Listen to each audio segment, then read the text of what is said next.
Go Blue, everyone. Here we go. Back on normal time. A major personnel hire today happening with the Michigan Wolverines football team, as well as spring camp just 2 weeks away, and a little bit of recruiting news. That's right, folks. It's all coming up next on Michigan Wolverines Live.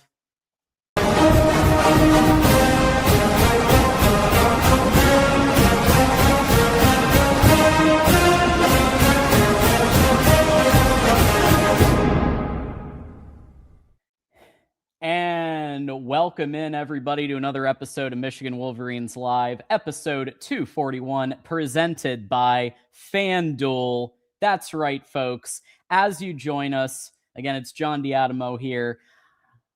Listen to us on audio anytime on Apple, on Spotify, on Amazon, on iHeart, because it's not just about video. Sometimes you're traveling to somewhere, you're going on the subway, whatever it is, listen to us, because we sound great on audio as well.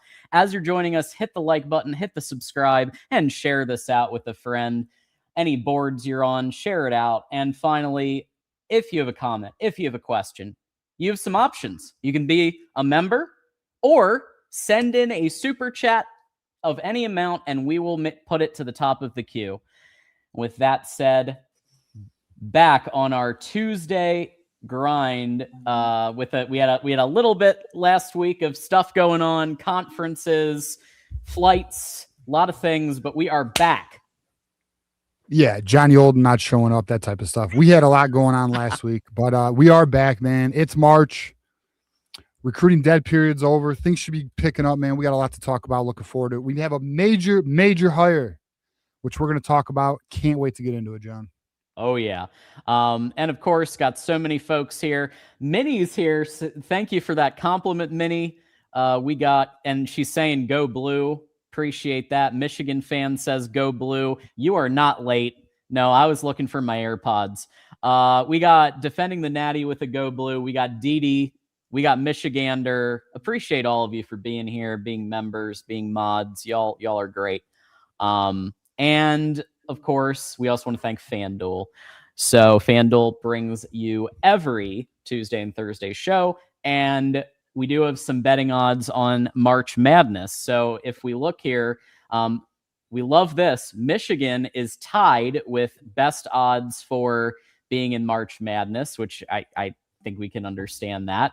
Tied with Duke at plus 340, and then an interesting little brother all the way down here at 5,000. Usually they're a little higher. They've been going through a little bit of struggle bus. The lowest on this list, anyways, Texas A&M Aggies at plus 20,000. So, any surprises here, TJ? Anybody that you think, hey, they might be on the bubble? The bubble to win a national title, or even be in. Yeah, even be in the competition like some of these guys down here. No, I mean, I'll be honest. Since we've been on the mountaintop, I haven't been really watching the bubble team. I can't look that far down, John. I've been sitting up atop the mountain, enjoying the view. Here's where Michigan is. Yeah. So look, I'm going to be real with you. I think Michigan, even though we lost LJ Kayson, Duke is the team that worries me. I've watched Arizona.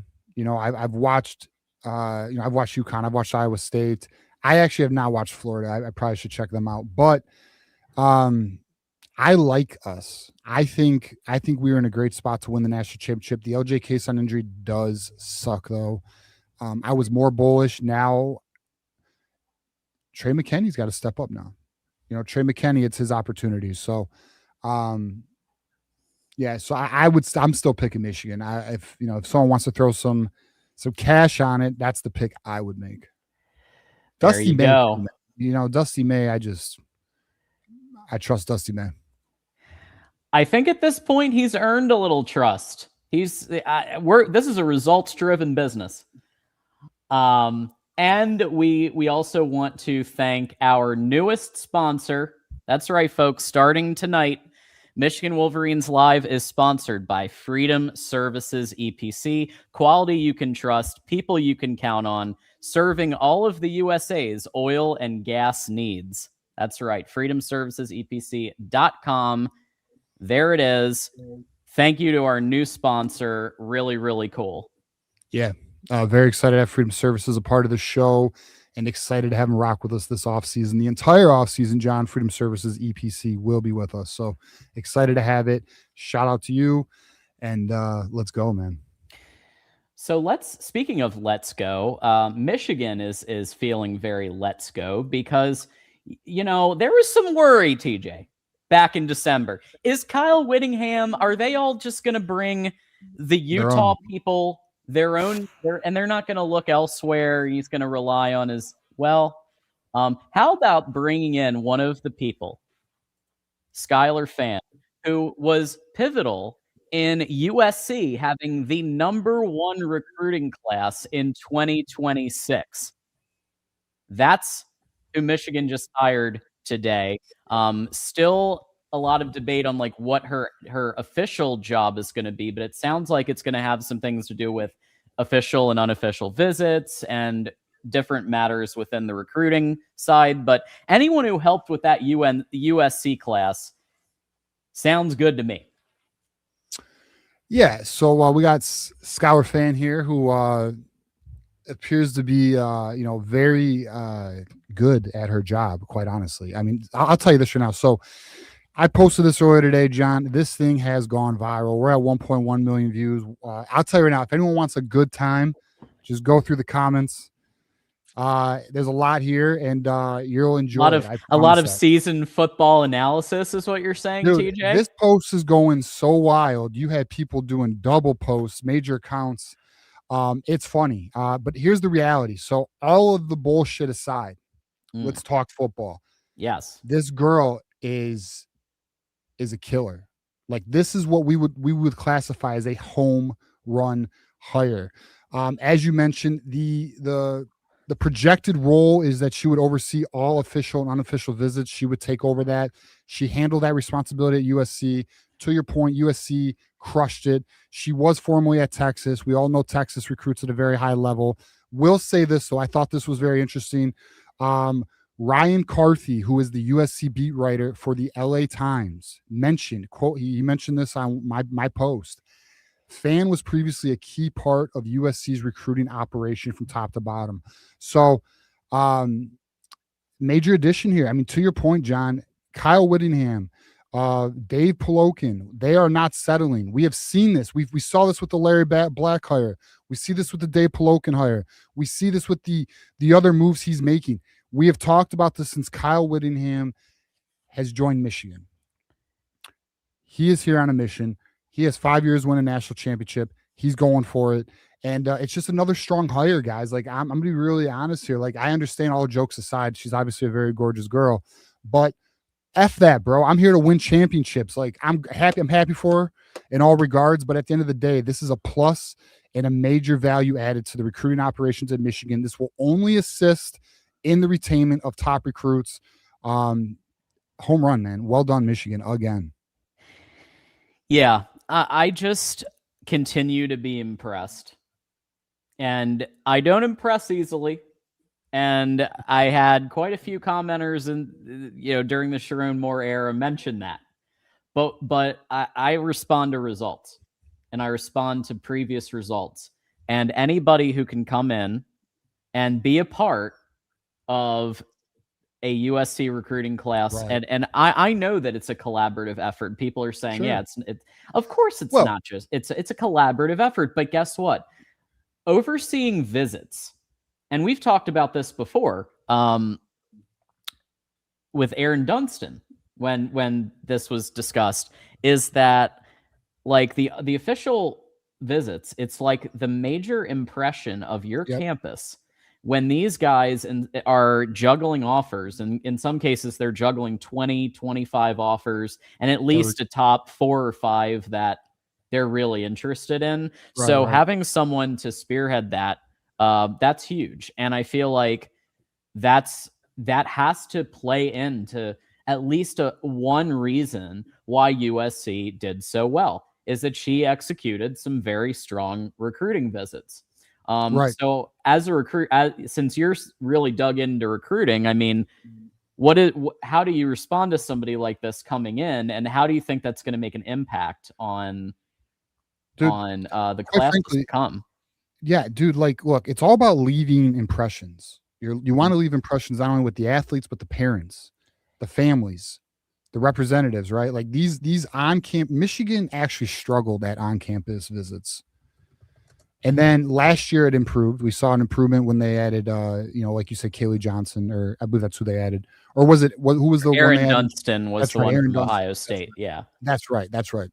And, we saw an improvement last year, though. We saw the on-visit photos, official visit photos improved. We saw the, for those who know, we saw the food choices, the food options improve at the functions.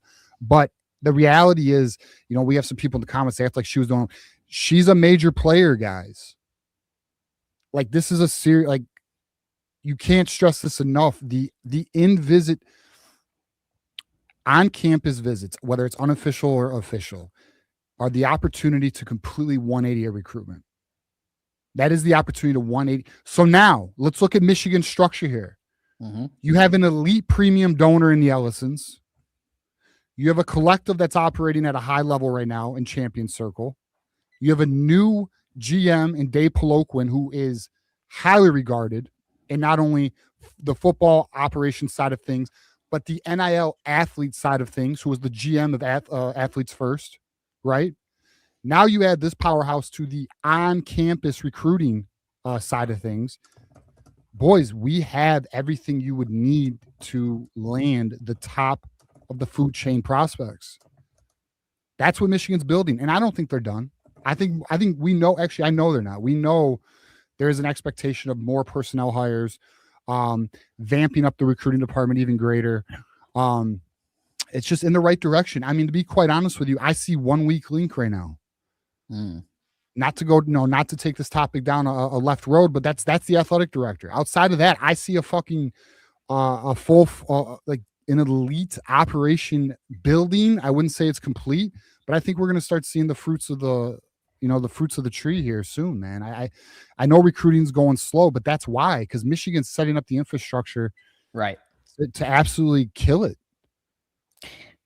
100%. And when Poloquin was hired, I was kind of like, okay, where's the rest of the staff? Where's some of these other pieces? And I don't think there's anyone who would disagree. It's been a slow start, in part because of the tumultuous last few months, a major head coach change, a major system change.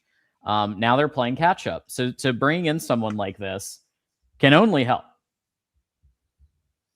Right. I mean, again, like, people want to make remarks about, she's an attractive girl. Well, guess what? That's good, as long as you can handle and be professional.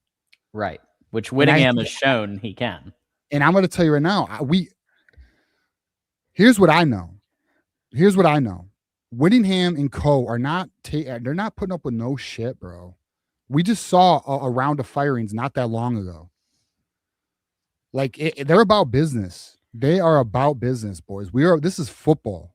Like, we are here to win national championships. So again, listen, I applaud Michigan to John not settling.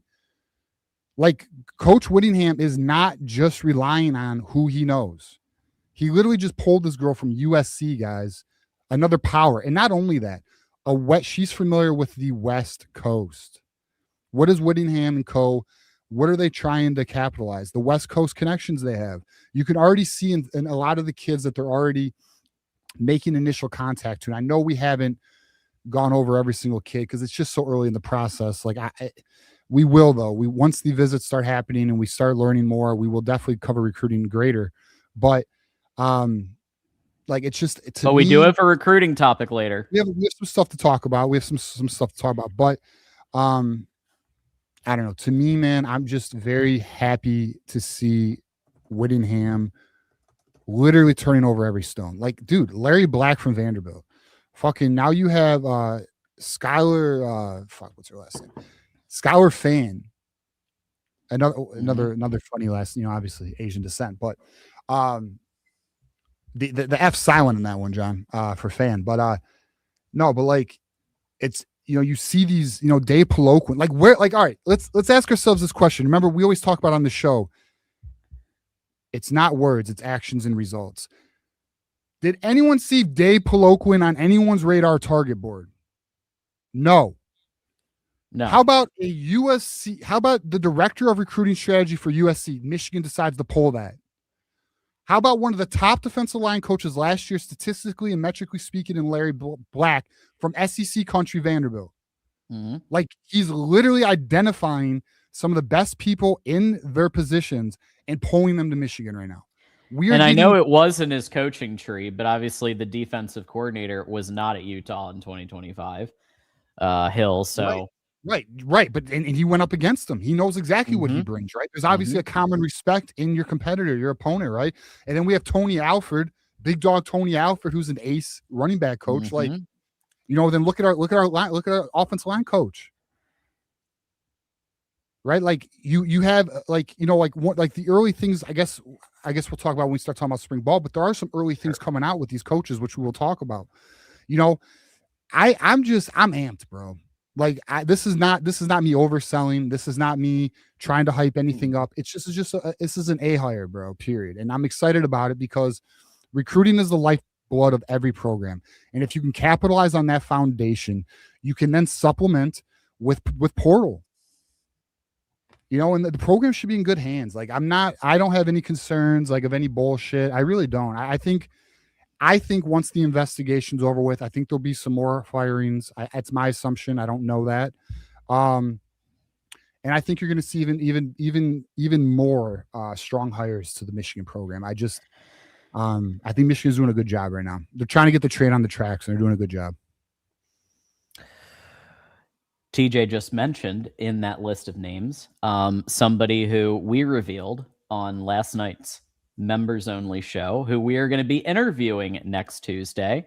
And you would have learned who we're interviewing as well if you were a YouTube member, starting at Those Who Stay and Connor Stallions. Those Who Stay starts at just $4.99. Consider being a member so you don't miss any of the future hangouts. And we have more stuff. We're in talks to do some more stuff and some new things that we have not tried yet. And I'm very excited about it. So definitely consider becoming a member now, so that you're here when everything comes out. Yep. Absolutely. As well, don't forget to check out the Voice of College Football Twitter X account at the VOCFB. There's been a bit of an overhaul going on with VOCFB, where it's more about joining the conversation as opposed to promotion. So kind of a new strategy. So all I would ask is, if you have a second, and you're just kind of, maybe it's lunch hour at work or whatever, and you just want to maybe answer some of these questions. What's a blowout in college football you never saw coming? And could Kurt Cignetti repeat? I mean, there's some interesting questions in here. So that's on our main Twitter X account, the vocfb.com. Okay. Yeah. With that said, we do encourage everybody, if you have a comment, you have a question, to go ahead and super chat, because then your comment or question, we'll be able to read it. So we encourage that. Dude. And what did you say? Yep. Dude, the general manager of Miami football just followed me on Twitter. It's fucking wild, bro. Oh, there we go. I don't even know why, but we'll take it. I was like, what? I had to verify it. It's verified. There we go. So, you alluded to this just a minute ago, TJ, but we are officially into spring. In 2 weeks, we'll be into spring practice. So we're almost at the point where we're going to have a lot of kind of meaty stuff to sink our teeth into here. But the first practice on the 17th, obviously leading up to the spring game. That's right. Let's go. So we're officially getting there, and it's very exciting stuff. I know I'm ready to talk about some content and what we could potentially expect in spring ball. Like if there's a player that you might be looking at, or what you'd like, what do you want to see in spring ball? we hit on it a little bit yesterday in the members only show we had, but I mean, look, honestly, because look, this is new, right? We're going to learn a lot. We're going to learn about tendencies. We're also going to learn like how much information even leaks from this stuff. I mean, we've heard from Utah fans. It's like Fort Knox. We're used to that though. Jim Harbaugh operated the same way. Sharon Moore did his best, but we all know how that went. Fort Knox had leaks under Sharon Moore, but the point is like, dude, listen, what I am looking for personally is just a fundamentally sound, well-coached football team that is getting after it, physical, thud practices. The biggest thing, if you want me to name a player, and I'm going to be very honest, there's two players, and I'm already hearing some good, but Bryce Underwood, we need to see year 2 Bryce Underwood. We need to see the maturity, the growth, the development, and just that next step, not only not only through skill, but just awareness and not only awareness on the field, but off the field. Like I want Underwood to take that leadership role. He's now a sophomore. He's not a freshman.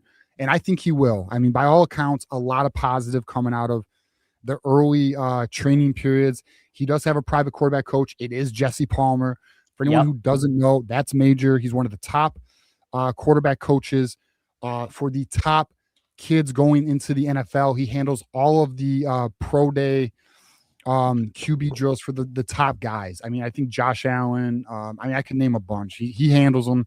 He's great. He's great for Bryce. He's great for off-season training. And then the other one I'm going to tell you is the Savion Hyder. There's a lot of buzz. You took mine. My bad. I got another one.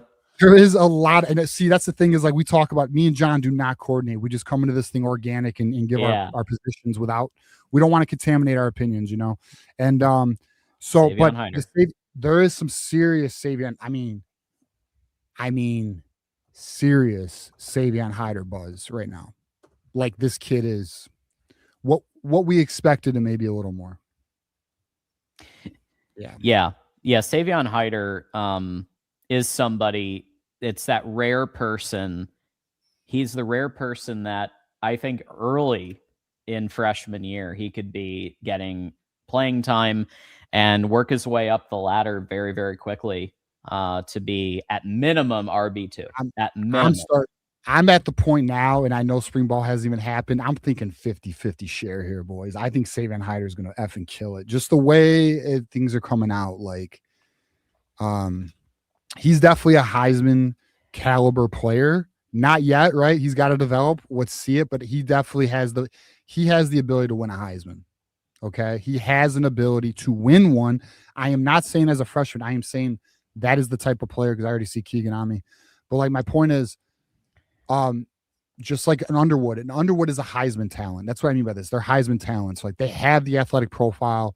They are capable to win that award. You know, quite honestly, you know, Blake should have got one.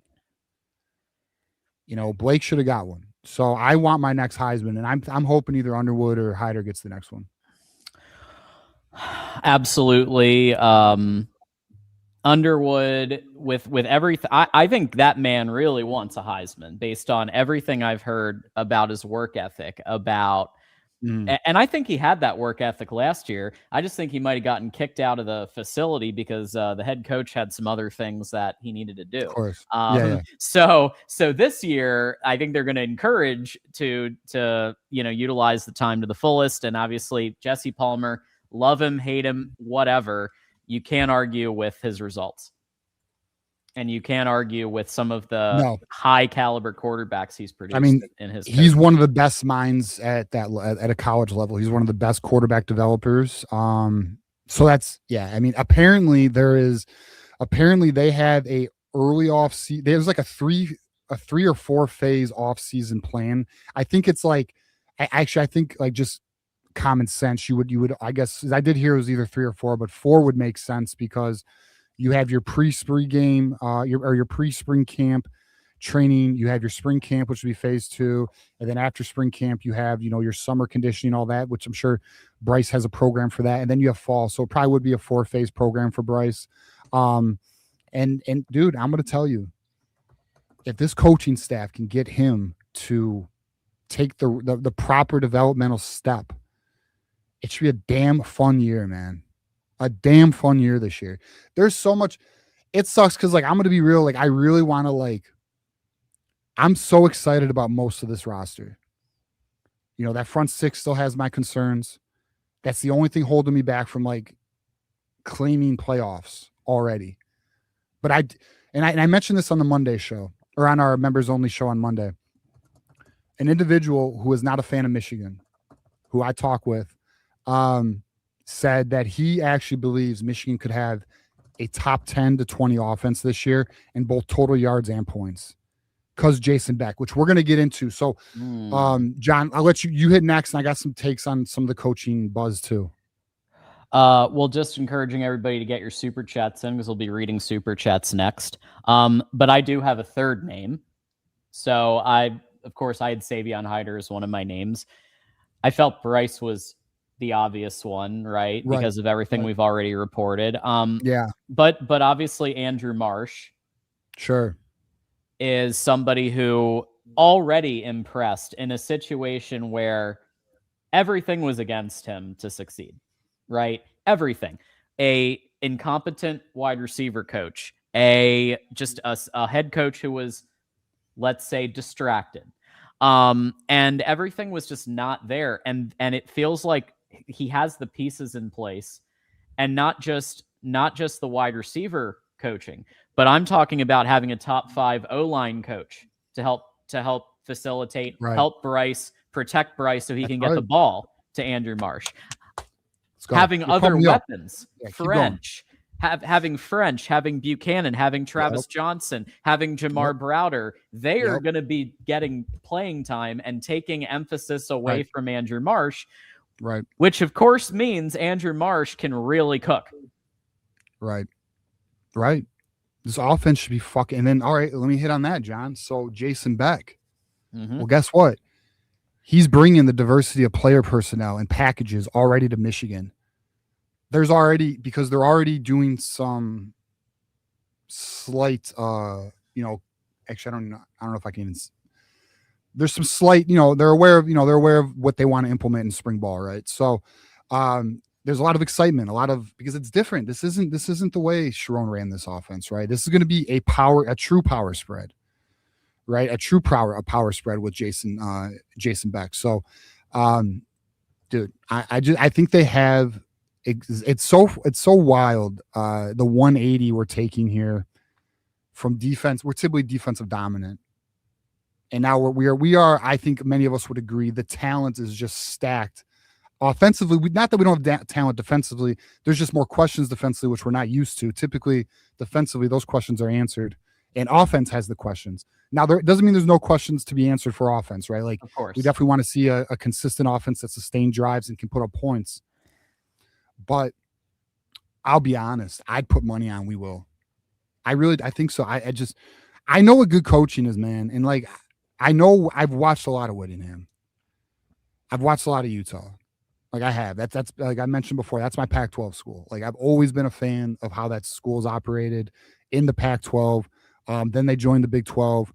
But I don't know, man. I'm not concerned. You know what I'm not concerned with? We're not going to be a team that causes a lot of penalties. We're not going to be a team that turnovers the ball a lot. We're going to be a well-coached team. I know that. The question becomes, and I think I heard Isaiah Hole mention this. Actually, I did with this conversation with Mark, which we have some clips with Isaiah Hole and Mark Rogers on the channel if anyone's interested in viewing those. But, Isaiah Hole said, and I fully, we agree here. I've said this as well. Before, this coaching staff did more with less. Now let's see if they can do more with more, which I think was framed so well. And, yeah, man, we're gonna find out, and there's I'll tell you this: even though Schembecker Hall will probably be like Fort Knox, like a typical. Listen, we're gonna learn. Things will come out, and there are gonna be people we're gonna see practices, and we'll see what we can learn. But excited for it, man. Yeah, I mean, are there question marks, like you said, like tight end, for example, is one that I'm a bit concerned about, right? Yeah. O-line. I just want to see it. Like, I'm gonna be real though. I feel so much better about than I did this time last year about the competence in the coaching to make that stuff happen. I was very unsure at this time last year at what this was all going to look like, and we had a lot more holes back then. So yeah, I think that's all part of it. What were you going to say, TJ? Well, I was going to say, like for example, because we agree the tight end position is a question. Is it going to be Zach Marshall? Is it going to be Hogan Hansen? How's that going to go? But here's what I do. Here's what I feel confident. Let's say the tight end position's not producing. Well, JJ Buchanan can go inside. He can play slot. You can stretch him. He has a hybrid ability, right? Now, is he going to be a blocker? No, he's not a blocker. So then the argument would be, well, then it's going to be a tell. You're going to signal to the defense it's going to be a throwing play. Maybe. If it's an RPO. Right. It's the thing. All right. Because of the diversity of packages and player personnel that Jason Beck likes to run, and in the diversity of players we literally have 3 wide receivers who can play inside and outside. We have a quarterback who can run and throw. And we have an offensive line that should be very improved and actually pretty deep. Like, it's deep. We have depth, with one of the best developers in the, he's putting like 2 offensive linemen in the first round this year, and Fano, and I forgot the other guy's name, but which I'm hoping the Lions draft, by the way. But he's one of the people I like. But yeah, I don't know, man. There's a lot to be excited about. The defense. All right, I'll tell you all right now, the things we need to pay attention to defensively. Although, by the way, the Jay Hill buzz is hot too right now.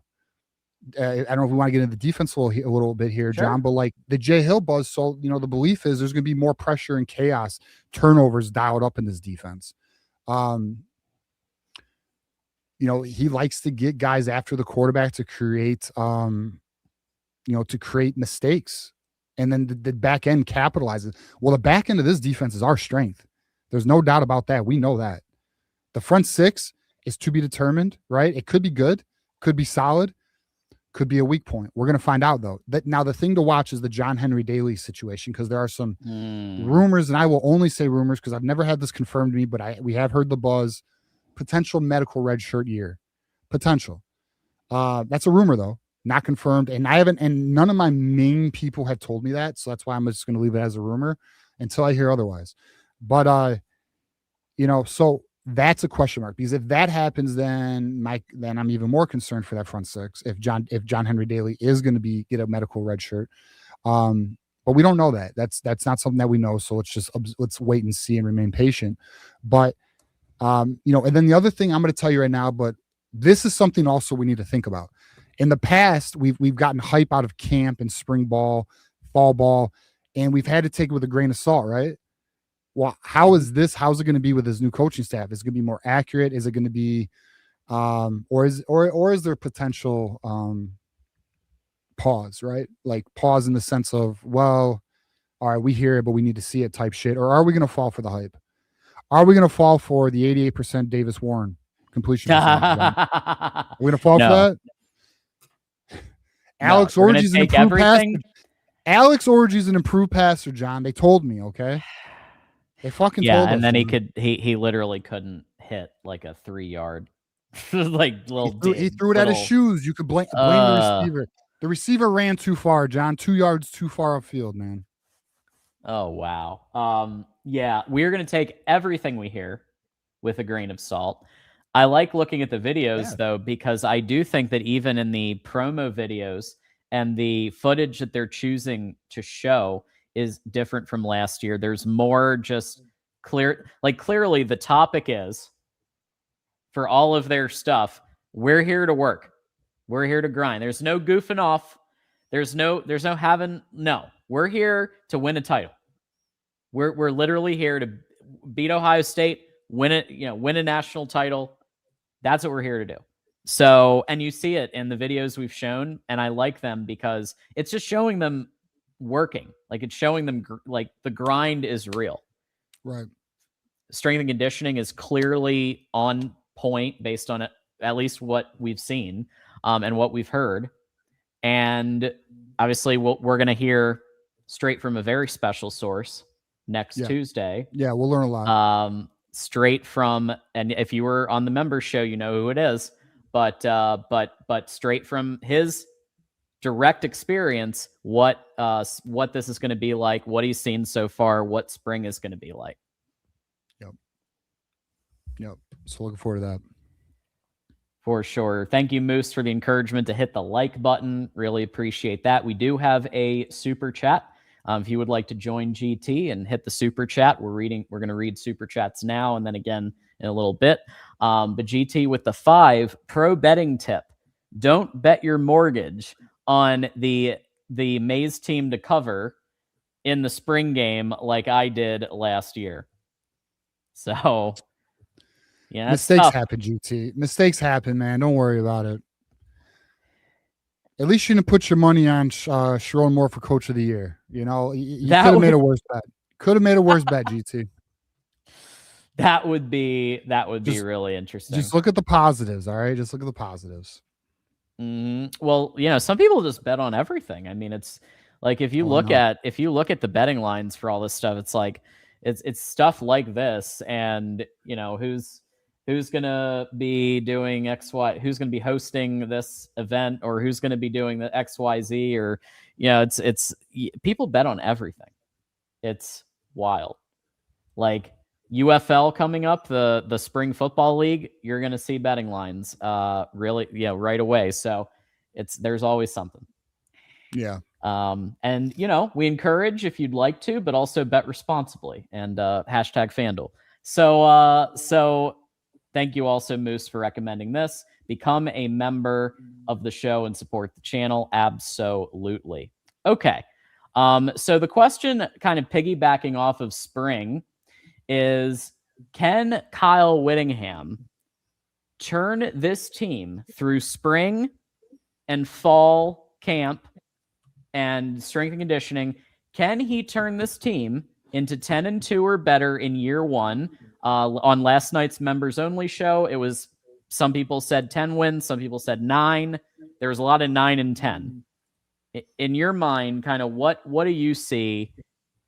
And what do you think is going to need to happen in spring to start heading in that path of 10 wins? Well, I mean, obviously, listen, there's a whole new scheme they got to digest, right? So that scheme is going to take, no question, the entire spring camp to even get implemented. I mean, they want to get enough. So the goal is going to get enough installed to where the basics are down, where these kids can learn in the period between spring ball and then fall camp, right? And then once fall camp goes, they'll obviously go over it again.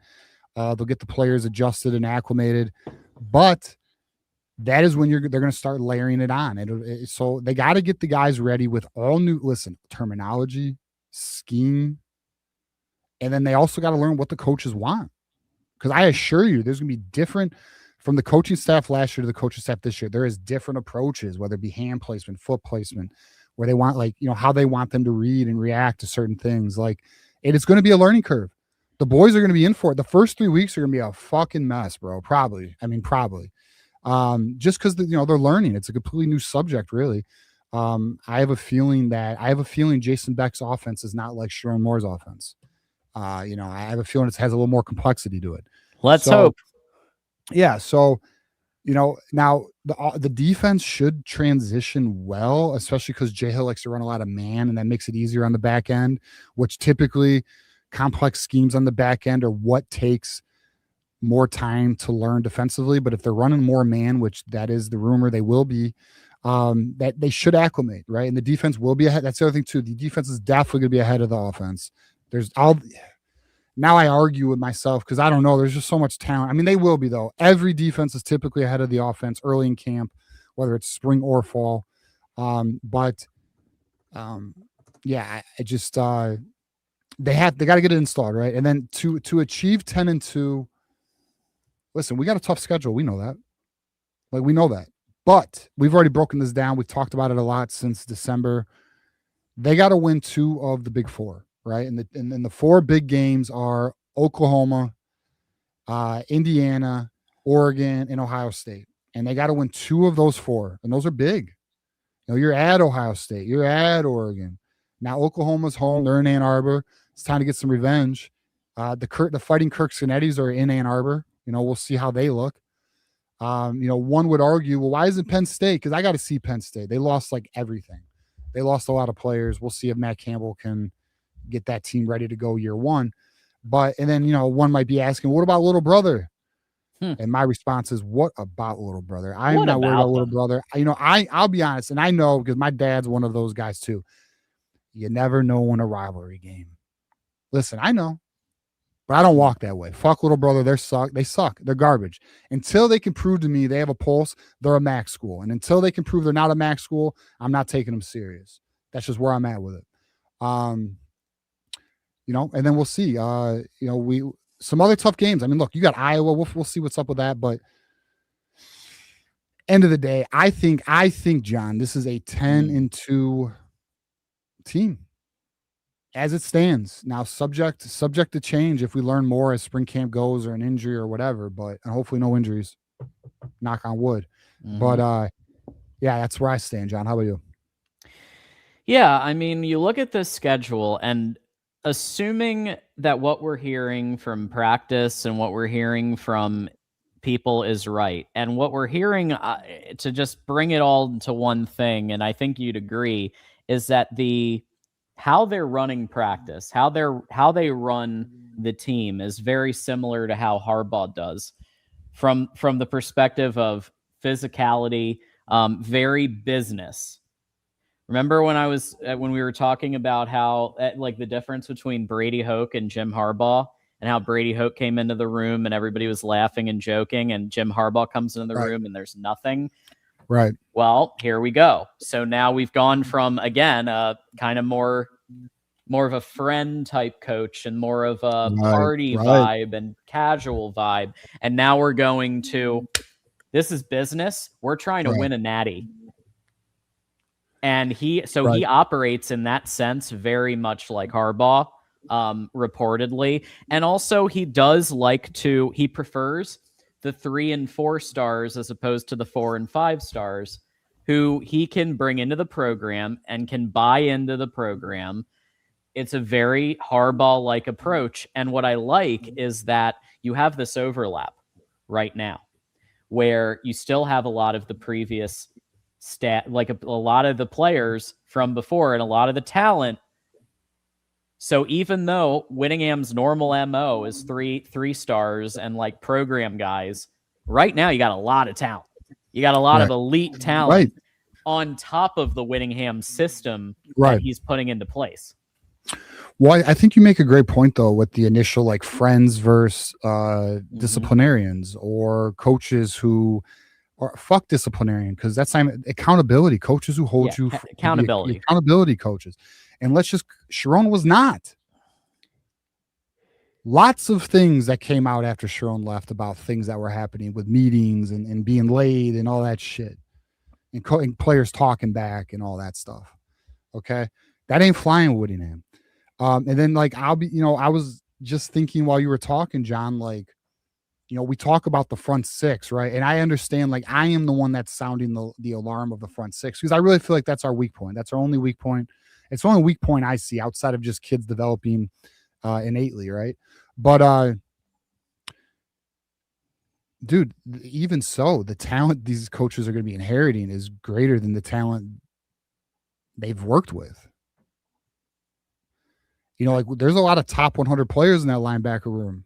They just haven't been realized, right? There's a lot of, there's some very talented, there's a lot of blue chips in that defensive line room. It just hasn't been developed, right? So now we got Larry Black. Now we got Powell, right? We got Alex Whittingham from the NFL. You have an NFL. You have a successful. Fuck, I'm convincing myself while I'm talking to y'all. We have a successful NFL linebacker coach who did not come. He did not come to the college game because he wasn't successful. Right. He came to the college game because his dad's the head coach, and he wants to help his dad achieve his goal as a coach, which is win a national championship. Absolutely. Yeah. The little franchise called the Kansas City Chiefs, winning multiple Super Bowls while he's a coach there. Exactly. So Exactly. not exactly a low position. And a thriving coach, not one who was Right. underperforming, like it's so, yeah, dude, like we just added a top 15 defensive line coach in Larry Black, if not better. I don't know. We're going to find out. And then you have an So NFL coach. So, like, let me just hit on that, though. Let me frame yeah. that, John, because, like, my concern is the front six. But if we really just zoom out and look at that, you have a top 15 defensive line coach in Larry Black, and you have an NFL quality coach at your linebacker position with blue chip talent. We're winning the fucking natty, boys. Let's go. We're winning the natty, John. And listen, yeah, but the thing is, like, I think that Whittingham does have, to the point, a short window. Because right now, Kyle Whittingham still has some serious talent, far above the type of talent he was getting at Utah. Sure. And he has a short window of this season to show potential 4 and 5 stars. Here's what the system can look like with talent exactly like you, and what you could bring to this organization in the future. Recruits, like, part of the thing is that they see with their own eyes what's the product on the field. Right. So they will know, is this a system? Is this somewhere that's going to accommodate me? Is it going to play to my strengths? As Jay Hill has said, as Jason Beck has said, they're going to adapt to the strengths of the talent. Right. And so I feel like this is a very short window for Michigan, and I'm very happy that they're taking the approach of, we need to win now. So we're going to need to do everything it takes to win now, because an 8-4 season means 3 stars next year. I'm just being real. I don't know. I mean, wait. This is the window to win. I agree with you. All right, hold on. Let's play with that idea, right? So yeah, I think so. If we go 8-4, so clearly underperforming, because I mean, I think we would all agree anything below 9 would be pretty damn disappointing. Anything below 10, I mean, we want playoffs, but it's year one and it's a tough schedule. I do think 10, and not just because of the playoff number, just because I really, looking at the schedule, think we can win 10. But you're proposing, your premise is if we go 8-4, our recruiting will dip to less blue chips. I think so, because even though, you can make the argument that the last 2 years were under the old staff and it's a new era and we're turning the page, it would still be the 3rd straight year of mid results in a row. So, all right, I would argue now. All right, let me just say this though. All right, here's where we agree. We agree that, although now there's a counter to 8-4 too, though. There's, all right, let me lay this. All right, so we agree that, all right, if we were to go 10-2, make a playoff run, and momentum appears to be trending upward, yeah, I think yes, clearly that improves and helps recruiting, right? But in the NIL era, and being a brand like Michigan, I would argue we will consistently recruit at least top 12. Now, let me say this though. There's also the argument to be made. When a school underperforms, has an 8-win year or a 7-win year, oh, well, early playing time. You start throwing early playing time to an Andrew Marsh or a Savion Hyder. You start getting those blue chip kids. Now, the overall class may not reap those benefits, but your top of your class will, because they're going to be promised early playing time. So, like, I just, like, let me just say this. I don't see a 17 ranked class in the foreseeable future for Michigan, even at 8-4, simply because of the NIL. And I just feel, I'll be honest. And just so y'all know, I'm always honest, but I just like saying I'll be honest. But, like, bro, I think we are on the precipice of, like, a great era. They're building something very good in a lot of places with a lot of good talent and the right people right now. The moves are right now. The moves are right. They seem right. I agree. There's some areas that need some improvement still, but I don't know. I don't see the recruiting dipping too much, but I guess we'll find out, John.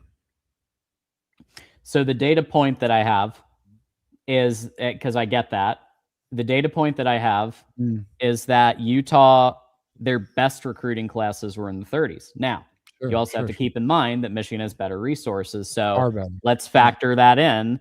Okay. I would argue with the historical data of the recruiting classes under Whittingham and the win-loss record being 8-4 or worse. But we'll go with 8-4 as like the continue the argument. Yeah, I don't think we're going worse than 8-4. I just don't. I don't know if top 12 would be in the cards in that in that late. Like I still think the NIL would take Michigan higher to where Whittingham was under Utah. Typically, sometimes, like, I mean, if we look at the rankings themselves, right? Like the 26 class, like what was USC's record last year? For the 26 class, it was 1. Yeah, that's I'm talking about their record though. Oh, 8-4. 8-4, and that's what I mean. Like it doesn't fucking matter. Something like it just. Yeah. So USC was 9-4, John, 7-2 in conference. So they are the number 1 class in the nation. Let's see what was Tennessee's record last year?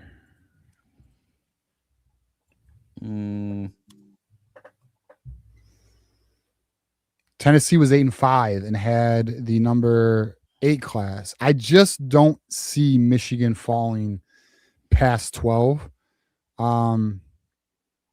At least in high school recruiting. Portal might be a different story. Like in terms of overall class, maybe, but I think we're fine. I mean, as long as the donors are there. I mean, I had somebody tell me, because this was before we landed Jamie French. This was actually when the Andrew Marsh stuff was, we didn't know where that was trending, right? Because there was some rumors that other schools were courting Andrew Marsh. So we're talking December, but an individual told me, because I asked him, I said, Andrew Marsh just had an all Big Ten freshman season. The production was there. Bryce is an extremely talented quarterback. Why can't Michigan recruit wide receivers? And they flat out told me it's not even scheme or production. It's not. It's NIL. You have to have the money to get those alphas at that position. Now that position's a little different than some of the other positions. Like that's what I would call your exotics, your exotic cars, right? Those are your Ferraris, your Lamborghinis. They got high price points, right? So as long as Michigan's NIL is in good standing, which it is, and I would argue, I'm of the opinion it's going to improve because I think the donors see what's going on in Michigan basketball. And I think they realize we just got to make sure the resources are where they need to be. And then we can also have something close to what Michigan basketball is doing with Michigan football. You see it with the hockey team. You see it with the basketball team, the men and women's basketball team. The football team will be a top 10 team. I'm very confident in that. They're not. I don't see us trending backwards at this point. I just don't. Not right now. Yeah, I get it. And I hope that that's the case. I mean, I would really like to have consistent top 10 classes every year. Look at it like this, though. Remember Brady Hoke when we had those down years? He still recruited top 10. Yeah. Pre-NIL, though. But although pre-legal. Harbaugh had a rough one or two in there. Once NIL became legal, we had some terrible classes. Once it became legal, we had some classes in the 17, 19, 20 range. I don't see it. Not in this era. Now, if jersey sponsorships start happening, though, and Michigan's not playing that game and those other schools are playing that fucking game, we'll see the landscape then. LSU is the first team to do that, but we'll see. But as the current landscape looks, I see Michigan as a consistent top 12 recruiting program. Regardless, I think it is. However, we think it could go at 8-4 or worse. I think that this is the window to go 10 wins. I think higher than 10 is tough to expect when it's number 1 Indiana, Oregon. There's some serious heavy hitters in there that I'm not saying to put an L down, because I think Michigan is more than capable of winning 2 out of the 4 toughest games with Whittingham. But I'm just saying, like, this is the window. And to get to 10-2 this year, I think would be major for recruiting and portal to show that Michigan is still a playoff team, is still contending at least contending in the conversation nationally for titles. And unfortunately, the Sharon Moore era kind of squandered some of literally, Michigan just won a natty 2 years ago. Just won a natty, literally, 26 months ago, we were all celebrating a national championship. Then the Sharon Moore era happened, scandal after scandal after scandal. And now Whittingham has this golden opportunity, but a very short window where I think he can do it. And I think he's putting the staff together. Yeah. Especially the offense really excites me. I think the defense is going to be there. I think the defense will still be formidable under Hill. But Jason Beck's offense just looks so perfect for Bryce. It looks so well, you go back and watch Utah this past year and tell me that Bryce instead of Devin Dampier would have crushed it. So imagine Bryce and his abilities and his talents with a top 5 O-line, a OC who just took Utah to a top 5 offense in the country. And then now at Michigan with more resources, more talent, bringing in 2 additional really, really good running wide receivers. Right. Yeah, I mean, the offense.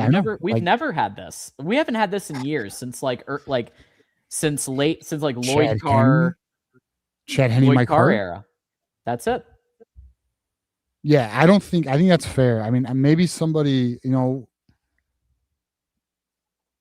yeah, I think you'd have to go back to the 2000s Lloyd Carr with the Chad Henne and the Mike Hart and the Braylon Edwards type shit. Yeah. You really would. Yeah. And let's not forget that the people coming back, right? The Jordan Marshalls, now Savion Hyder coming in, retaining Coach Alford, the people coming back, even Jalen Hoffman, because people are saying the fullback's going to go away. Well, Jalen Hoffman's still, as far as I checked, he's still on the team. Yeah. And he's still going to be in a fullback hybrid role, even though it may not be called a fullback in Beck's system. Guess what they're going to use him for? Whenever they go I formation, whenever they have a blocking concept that they need that block, he's still going to be utilized as a fullback, y'all. We're just not going to call it a fullback anymore. But they've made it very clear that they're going to use the talent that they have, and the talent that has been on the team is used to smash, right? So smash isn't going away completely. It can't, because otherwise you're doing a rich rod and you're trying to fit a square peg in a round hole. Doesn't work. So I feel like that first year there is going to be just like Hoke did in his successful first year. He had a hybrid, right? He had a hybrid pro spread offense. And I think that's what you're going to see. You're going to see a hybrid of what Jason Beck normally likes to do. 11 personnel, definitely a lot of times with 3 wide receivers, but then you're also going to see 12. And you're also going to see 13. And you're also going to see Jordan Marshall and Savion Hyder pounding the rock some. But I'm kind of excited to see maybe finally with Jason Beck, he can bring those styles together more, because it's going to be one singular vision instead of Chip Lindsey and Sharon Moore fighting. Right. Or Wink Martindale and Sharon Moore fighting, but for the defense, which we know happened. Yeah, no, I mean, I know, it's nice. It feels almost refreshing. It seems. I mean, there's just, I'm just, I'm trying to not get excited because we got to obviously see it, but we should be in for some good football. I mean, we all know it's framed. Look, Whittingham is on a mission for a national championship, 5-year window. We know that. In my opinion, they're going all in. That's what I believe. I believe Michigan's going to go all in for a national championship is what I believe. I agree with you. And I think the moves show that. what they've done so far. Every move that he's made, he's kept the best people from his Utah staff, and then he brings in, if he thinks he can make an improvement, he brings in someone better. Right. I mean, dude, look Kerry Combs, elite special teams coach, right? You got Larry Black, one of the top defensive line coaches in America, top 15. You got Alex Whittingham, NFL bona fide linebacker coach, right? You have arguably the best or top 3 offensive line coach in Harding. You have Tony Alford, one of the best running back coaches of the position, period, recruiting and on field. Kyle Whittingham, a top 10 coach. Jason Beck, up and comer, top 5 offensive corner. Jay Hill, who is largely considered a chess master on defense, causing chaos. A lot to be excited about. For sure. We do have actually a super chat question about this, but the first one is a 10-month membership for Tree Dog, almost a year. Tree Dog. Great to have you here, Tree. Appreciate the heck out of you. 10 months. Shout out, go blue. And Tree is somebody who I have a lot of respect for, because Tree is not afraid to go into enemy territory. He's not afraid to go over to Menace Army and go to that bar, and I'm escaping the name of the bar, but he'll probably remember it. But he went in there, Menace Army, surrounded by Buckeyes, and he stood tall. He asked his question, and I love that. And so I have a lot of respect for Tree for doing that. And thank you to almost a year there. And then Jay, who's one of our mods and members, thank you for the 5. If our offense beats the brakes out of our defense in spring ball, should we be worried, or is it too early? Go blue. Too early. It's too early, because like a month and a half of learning new scheme. Yeah, the defense is supposed to win, though, I feel like, in most aspects early on. So I don't know. I would like to see the offense win sometimes, because that would never happen in the last era. A little bit of back and forth would be nice. Sure, I guess. I mean, look, we want perfection, but I am not going to overreact. Because look, we know there's more talent offensively. We just know there is. Right. You know, like Jay Hill has to find out. That's the other thing too. Like, they're learning. The coaches are learning who they can put in these positions, who they can trust, who's going to step up. Fall camps where they're going to learn more. True. You know, no, I am not. I will not overreact to the spring game, but I mean, it doesn't mean there's nothing that can be had from it. It doesn't mean there's no value. I don't believe in that. People are like, oh, there's no value. That's not true. There's value in the spring game. You can take things from the spring game. You don't want to put all your weight in, or all, you don't want to take everything from the spring game. Obviously take it with a grain of salt, but no, I'm not going to stress it. I mean, listen, it's got to be bad. It's got to be like some JV versus varsity shit for me to get concerned. Right. Yeah. I feel like when we went to the spring game, we pointed out that there were some things that concerned us. There were also some things that we loved, right? Like the flea flicker, double reverse flea flicker at the end of the game. Loved that. Loved seeing Bryce sling it a little bit. But there were some concerning things that we kind of brushed off as like, okay, it's early. They're working out the kinks. Brand new offensive coordinator. I'd like to see it look a little bit more polished and more disciplined. I would like that. Just a little bit. I expect there's going to be a lot of imperfect. It's the spring game. They haven't had that many practices yet.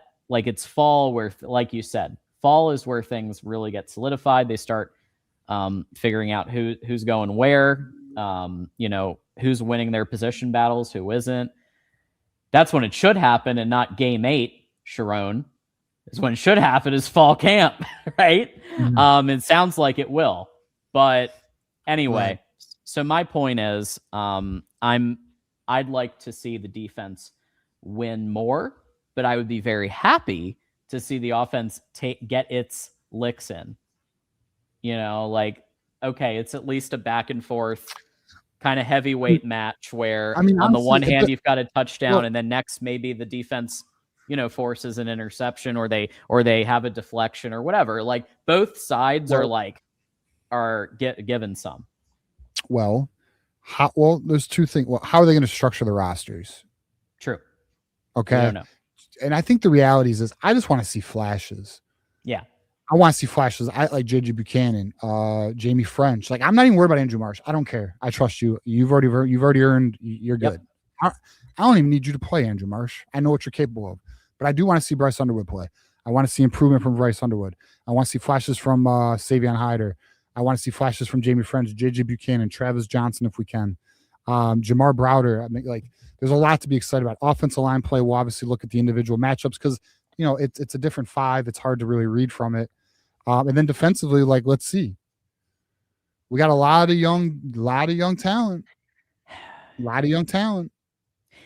If this was Andrew Marsh's second year in the same system, I'd be like, absolutely treat him like a established starter and either no playing time or very little. But I think that because this is going to be the first time he's going to have live fire in a sort of game situation in front of an audience. I think that he'll play, but are they going to keep him in the second half? Maybe not. But I do think he's going to play in the first half on one of the teams. And then you put your JJ Buchanan on the, assuming they do the split team thing, you could put JJ Buchanan as like maybe the ace of the other team, right? And see how that goes. Because you're still evaluating, I think it's fair to say Andrew Marsh is going to have a spot, but you're still evaluating where people are going to go, which positions, which play concepts these players can execute the best. Yeah. All right. How about this? So JD Pickell just released a video on Michigan that's a minute long. Let's play it. I've not watched it. Let's watch it together. It's related though. So let's add this to the topic here. So JD Pickell says, never underestimate the power of a good tutor. Bryce Underwood and Jason Beck could create another version of Michigan to worry about. Let's hear what he has to say. Not watched it yet. We're going to watch it together. Let's see. I want to hear, hey, Bryce Underwood's not just better. Like, he's night and day from what he was last year to this upcoming year. I want to hear things like, no, he's more in command. He looks way more decisive with the way he's throwing the football. He's always been confident, but like confident with how he plays the position now. It's different. He knows more what he's looking at because he has a better tutor in Jason Beck. The reason why this is so important, Michigan and their schedule this upcoming season, like we've talked about, it's going to be a gauntlet in a lot of ways. And last year was great, winning 9 games and Bryce Underwood's first year and getting the feet wet and all that. But if you're able to maximize Bryce Underwood and he's truly night and day and you're scoring more points, that's what it's going to take to make the college football playoff. Like, I think Michigan and their playoff aspirations is purely tied to how many different versions of Michigan's offense do I have to account for? Because I know they're going to be a team that sucks to play on the trenches. I know that. They're going to run the football. That's not changing with Jason Beck. Do I also have to worry about Michigan in the downfield passing game and them being a team that can go score 30 and beat us? Because Oklahoma, Iowa, Penn State, Indiana, at Oregon, at Ohio State, all of those games, you only get to the college football playoff if there's a version of Michigan that can score with us. I love Michigan winning the rock fights. I'm here for that. I think that still exists. But it is irresponsible to believe you can go make the college football playoff only winning rock fights against that stretch. Well, lucky us, because I don't think that's the only way we're going to score points. I think we have the weapons. Clearly, they invested in the exotics. Right.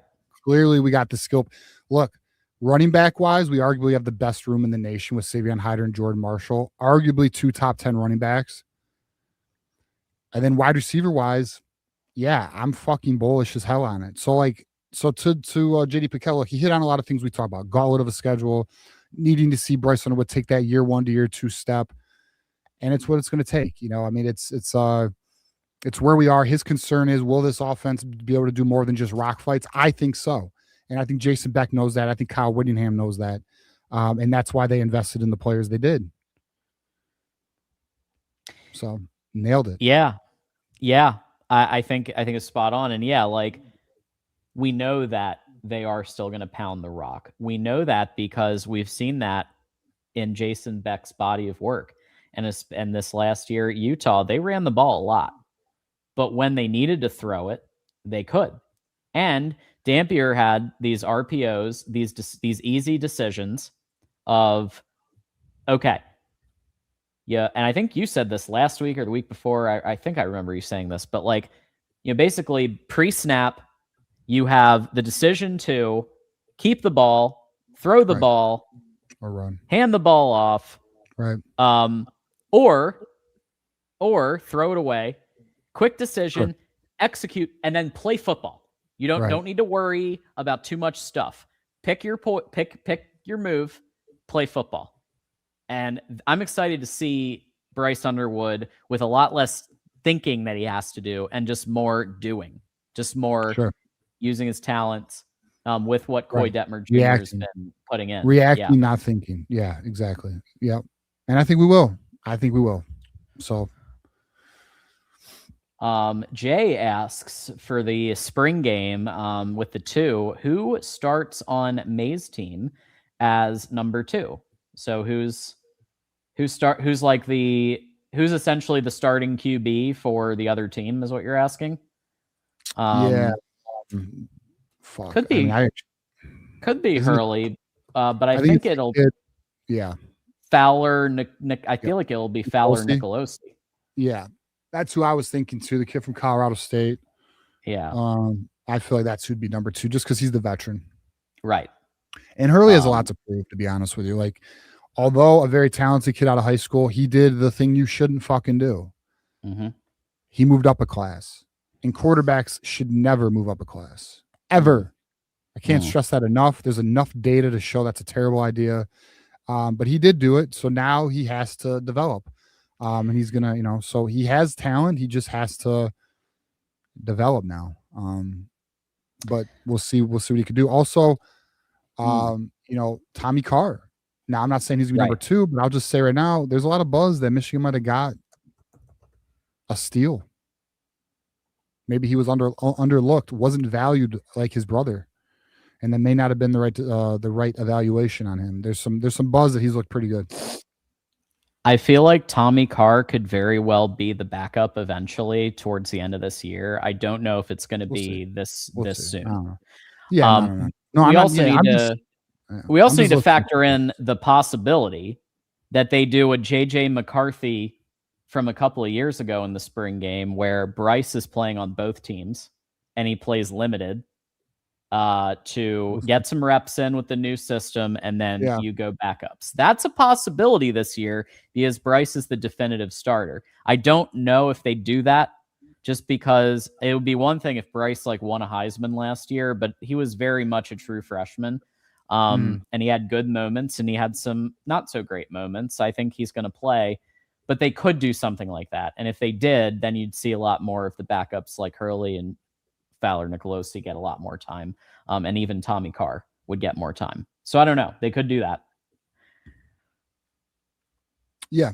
I mean, we're going to learn a lot. Like, we don't really know how Whittingham's going to run it. Nope. So we'll see. So with that said, we have our recruiting topic, which I know everybody's excited about. But before we get to that, we do want to one more time thank our newest sponsor. Michigan Wolverines Live is sponsored by Freedom Services EPC.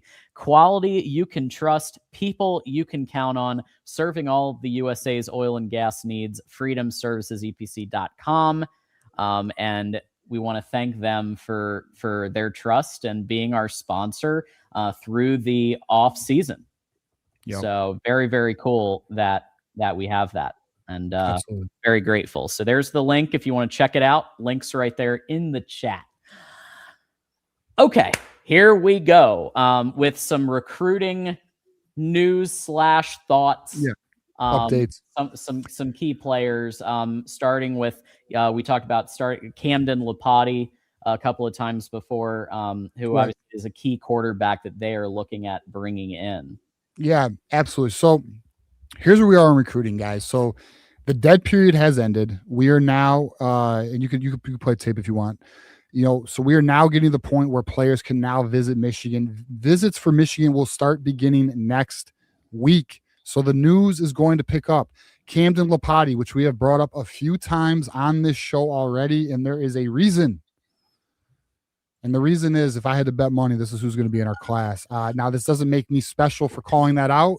Anyone who's paid attention to what has happened over the last 2 months knows Peter Bork's no longer in this class, which sucks, kind of. Very unfortunate. Well, it's unfortunate because I liked him, but there were some things that the coaches just didn't like, so they would know better than I. So we're going to trust them on that. Camden Lapati, and I will trust them on that because I feel Wood is trying to do what's best. Camden Lapati, this kid is very talented. It's out of Salt Lake City, Utah, so they're very familiar with him. I had some Illinois fan talking shit to me today saying they think they're going to pull Camden Lapati from us. Yeah, and we are probably going to pull Camden Lapati from you. He is going to be visiting, John, April 3rd through the 5th, and this is an unofficial visit, which means he's paying for it. I mean, is he really? Who knows? But technically he's paying for it.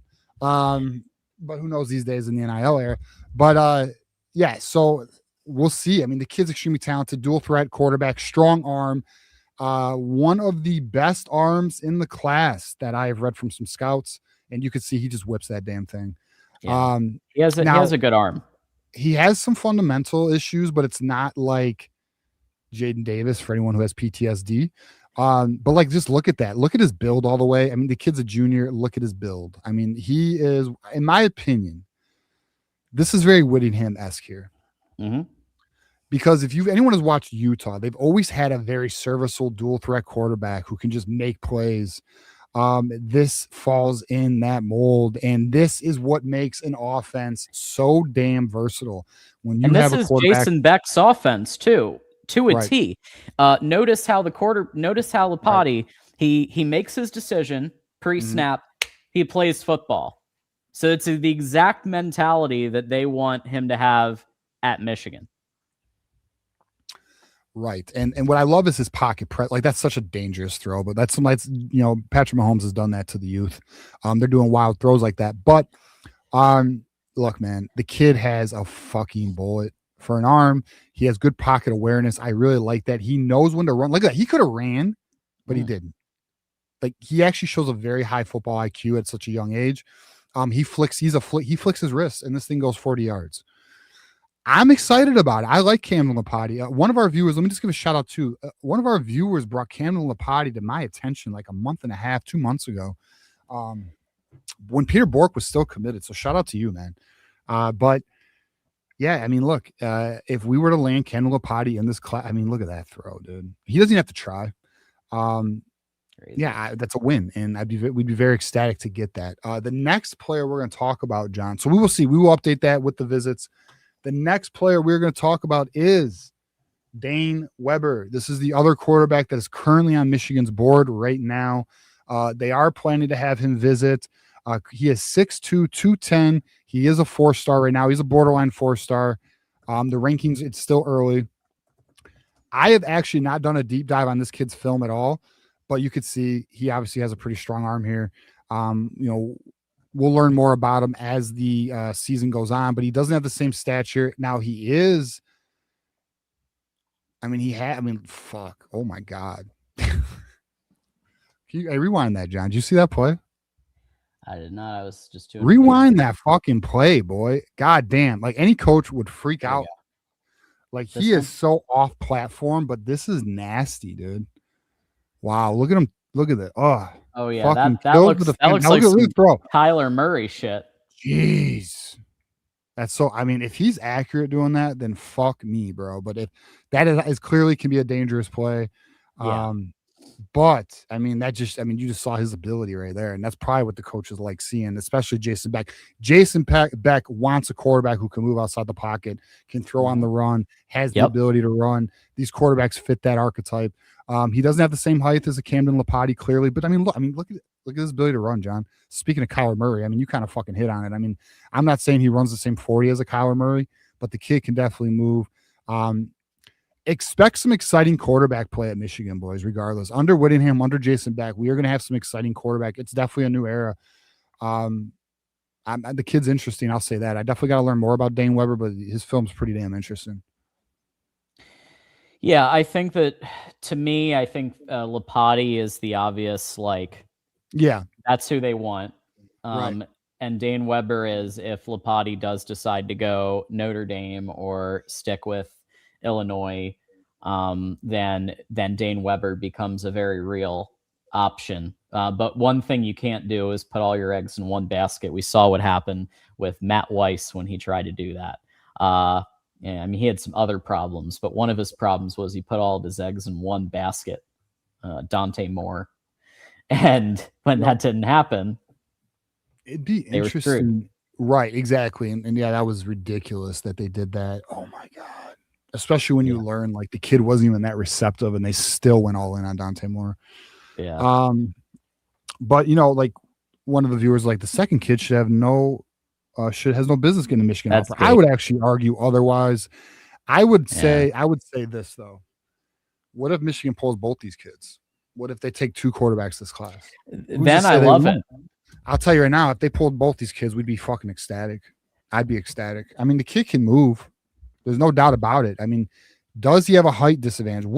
Let's find out. What is Dane Weber currently listed? Although I'm sure it's not accurate. What did I say 6'2"? He don't look fucking 2. I read 6'2", didn't I? He ain't 6'2". That kid is not 6'2". He's like 5'11" at best. Oh, he, like I said, it reminded me of some Kyler Murray shit with some of what he was doing and moving around. So 247 has him as 6'2".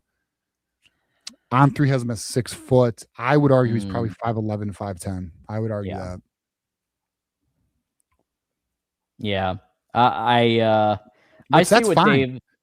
You can be a 5'11" quarterback. That is okay. And I see what Dave's and others are saying about, hey, this looks like kind of a step down.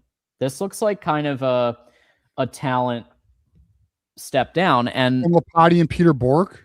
Sure. That's what, from Peter Bork. We would agree. But you run into trouble when, I mean, I want 5 stars too. But here's the thing. These days, like, what have we seen from 5 stars? Like, there's positive examples, but there's also a lot of some of them are out for money. Some of them are out for themselves. Michigan is not supposed to be a program where it's me over team. It's team Where's over Dylan me. Raiola at right now? Where's Dylan Raiola at right now? Exactly. Dylan Raiola is the one I was thinking about. Yeah. Shout out to Minnie, by the way, if she's still here. But yeah, man. I mean, it's back up at the Oregon Ducks. Yeah.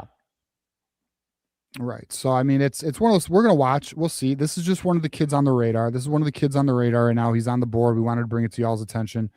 And you know what?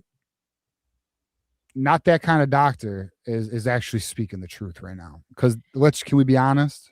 It's really all about Tabron. That's the prize. It's Tabron in 2028, and we know that, right? So if you get Lapati in 27, you get Tabron in 28, we're okay. We're just fine. I'm not saying that less talent is better. I'm saying that if I had the choice, because here's the legitimate choice we had. The choice is a coaching staff that recruits top 5, top 8 level classes with some 5 stars, and then they don't know what to do on the field when they're coaching, for the most part, with some exceptions like Alford and Esposito and a couple others. But they basically didn't know what to do, right? The head coach didn't know what to do. He was distracted.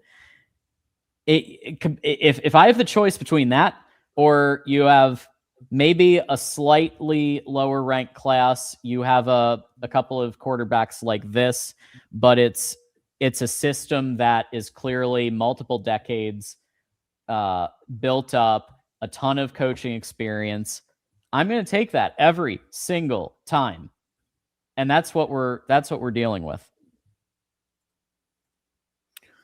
Yeah, and like I think, listen, college, I'll be real. He looks like a college quarterback to me. That's not an NFL quarterback. Mm-hmm. That's a college quarterback. And you know what? You can win with college quarterbacks. Does anyone remember Stetson Bennett? Yep. You just 2 need the right titles. Coach. You just need the right coach and the right player and the right system. Listen, these coaches, Jason Beck and Kyle Whittingham, have recruited at New Mexico and Utah. They'll be fine. I feel they have a good eye for talent. Listen, you want to know one of the benefits when you get a coach who's had to do more with less? They have to put in more work in their talent evaluation So they have better eyes for it. They're not handed the fucking luxuries and the blue chips all the time. They have to go and find those diamonds. They're Mike Sanders stills. Like, they got to find them. You know, I feel confident in Whittingham's eye for talent. And I'll be, and everything you read about Jason Beck is, I'm not blind trusting Jason Beck or Whittingham, but I'm confident that they know what they're looking for this offense. Because this is not, let's stress this, because I have a feeling, and I had the same, and I'm going to say this right now, some Tate Forcier vibes. Smaller, mobile quarterback who can throw on the run, make wild plays. Well, this isn't Rich Rod. This isn't Rich Rod, though. Rich Rod, like Whittingham, we still have a power offense.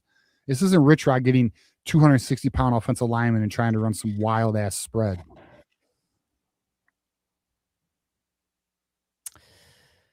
Yeah.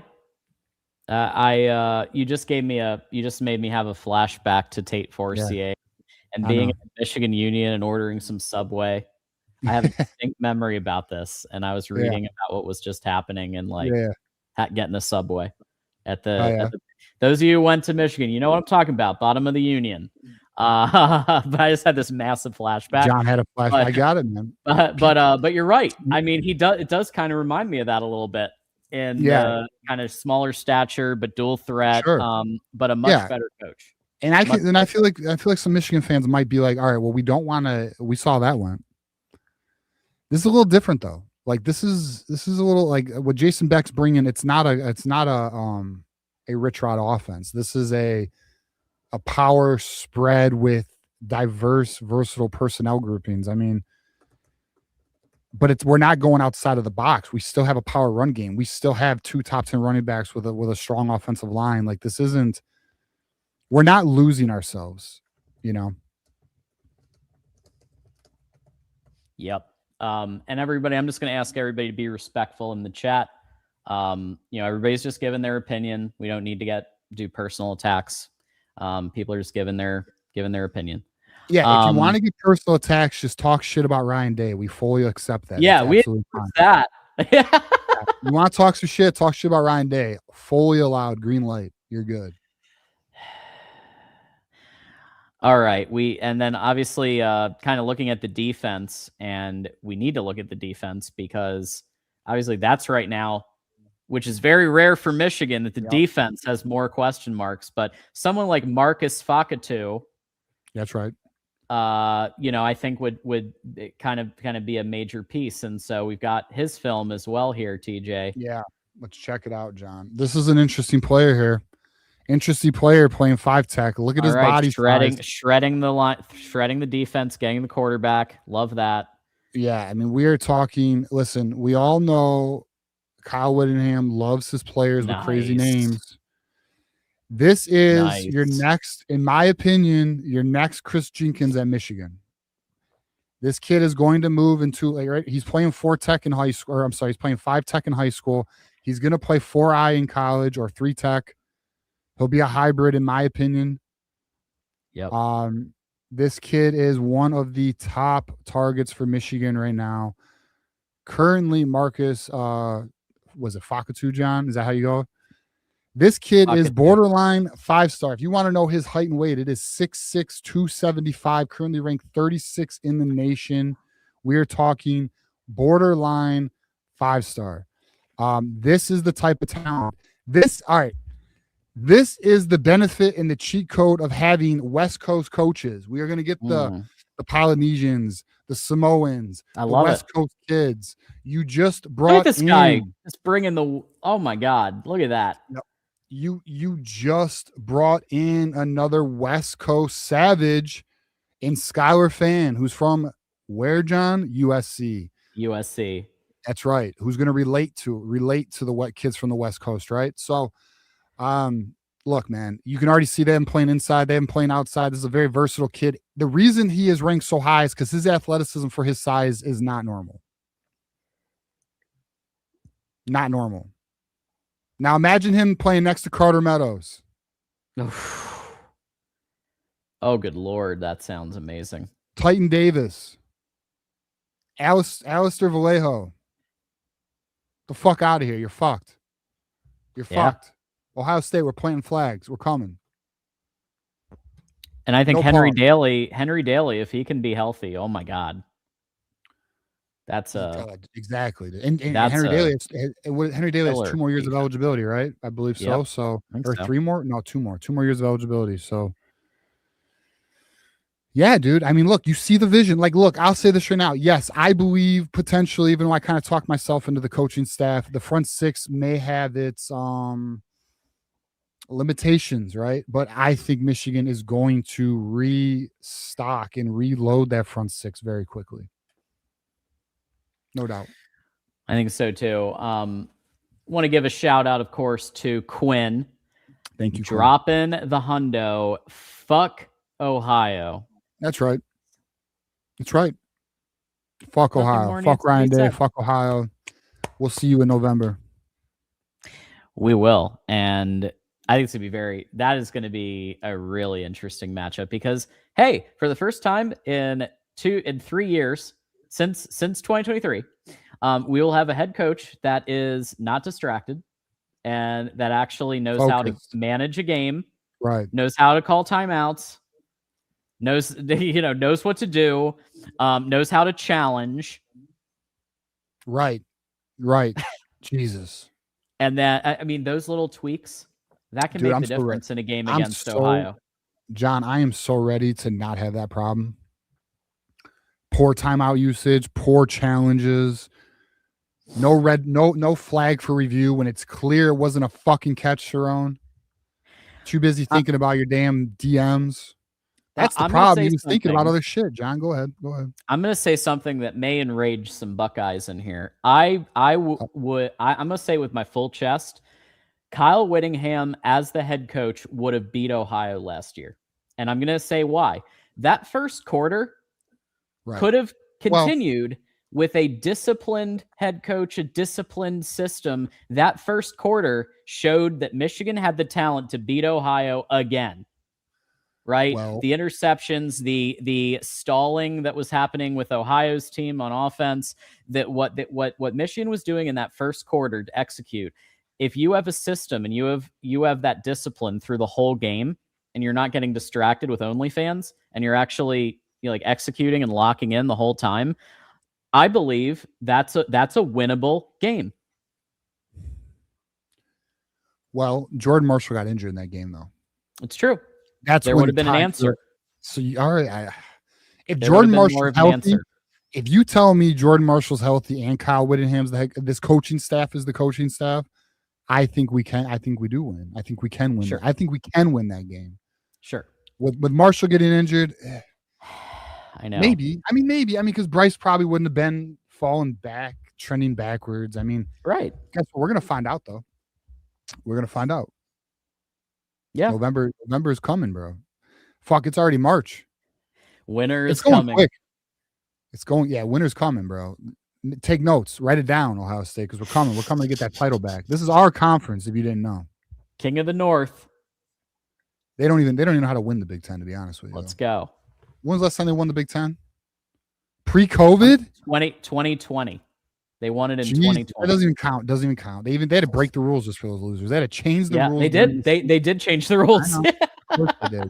Ohio State bought them off. Yeah. After that, it was Michigan 3 straight years. Then it was Oregon. First year in the conference, they win the Big Ten, beat James Fraudlin. And then this past year, obviously, Indiana just went on an all-time undefeated run. Right. Where's Ohio? Yeah, I don't know. Oh, I don't know. Are they over here? Are they over here? John, their season goals, what is the standard at Ohio? Just make the playoffs. It's not win Big Ten championships. They don't do that. They don't win Big Ten championships. Oh, man. We have 3. We have 3 since your last.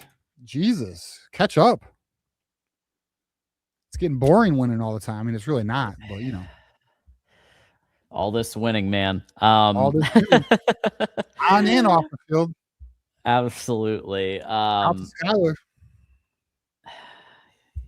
Facts. Yeah. And for those of you who missed it, that's right.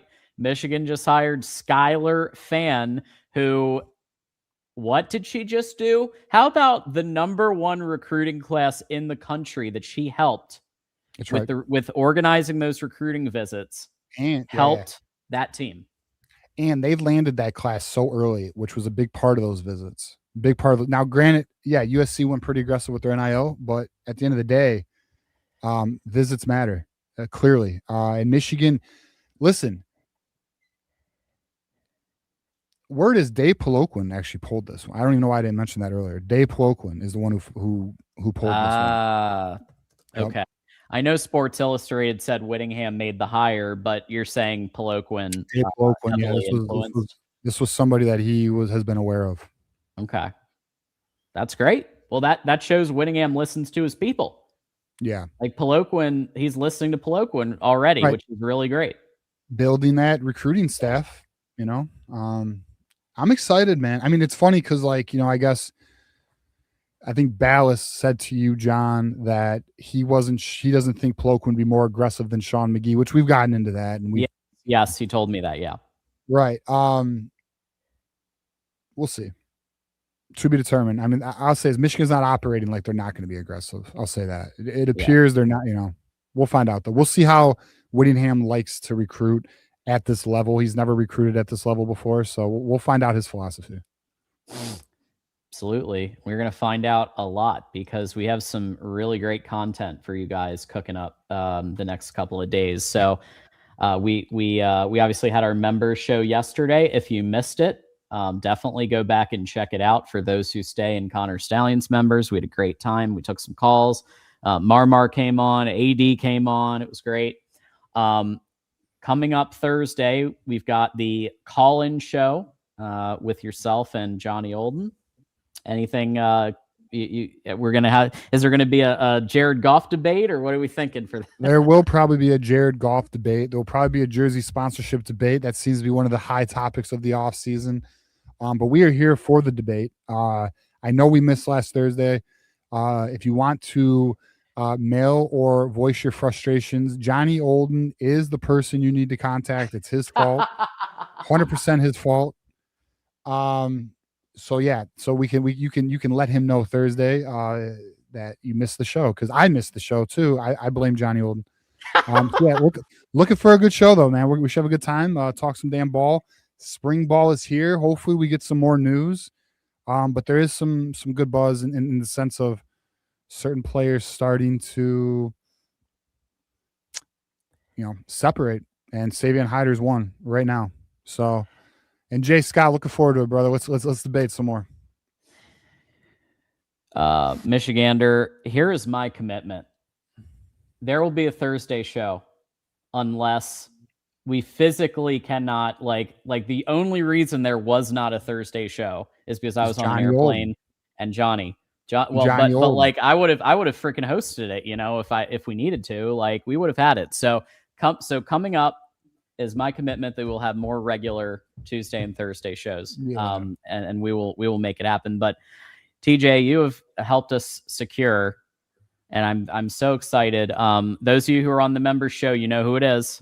We're going to keep it a little under wraps, but next Tuesday, 10th at 8 p.m. Eastern, we have a special guest interview who is very involved in the Michigan football program. One would argue very involved. Yeah. Yeah, we're looking forward to it. Should be a good conversation, man. We should learn a lot, get some insight into like what it's like right now at Michigan, and get a vibe for certain position rooms, and excited, man. I mean, it should be a great show, and it's pretty. I'll say this, pretty big to get him on here, so we're pretty happy about it. Yeah, can't wait. It's gonna be a great time. So y'all trust me. Thank you. Look at this, BK. Oh, go ahead, John. I'll bring it up in a second. Y'all are not gonna. Y'all are gonna need to hit the bell to get notified when we're live, because you are not gonna want to miss. I'll say this. Interview. Because we are now, we're leading up to spring ball. We are now 2 weeks away from spring ball. It's definitely a great time to have this and learn going into spring camp, where the team stands and everything like that. So we're pretty excited about it. Absolutely. y'all, as always, appreciate every single one of you. Appreciate Jay and Not That Kind of Doctor and everybody who's here. Michiganders here. New Life. We really appreciate all of you. I know Moose was here for a while, and I know he's been going through it. So thoughts and prayers out to Moose. But just thanks everybody for just hanging with us and being here and being part of this community. So, and also thanks to FanDuel and thanks to Freedom Services EPC, our sponsors. TJ, got a final thought for us? Yeah, my final thought is shout out to BK6555 for having my back. Thank you, brother. You know, I was, bro. But you know what? We play. We don't do load management around here. The only reason we didn't have a show is Johnny Olden. So just know that. Don't forget Marmar that. in the house. Shout out Marmar. But yeah, final thoughts. Just say no to jersey sponsorships. Fuck Ohio State. Shout out to Scholar fan. We're big fans of Scholar fan, and looking forward to it, John. Looking forward to Thursday's show. Michigander, we should have it. Just so you know, we'll be there, buddy. Let's go. All right. Well, we'll see you. Stay tuned Thursday night at 8 p.m. Eastern for the call-in show. And we want to wrap up by thanking all of our members. And I promise I'll add the couple of new ones over the next couple of days so we have it. But thanks to all of our members for being here. And until next time, it's always go blue and fuck Ohio. Fuck Ohio. And fuck Michigan State. Facts.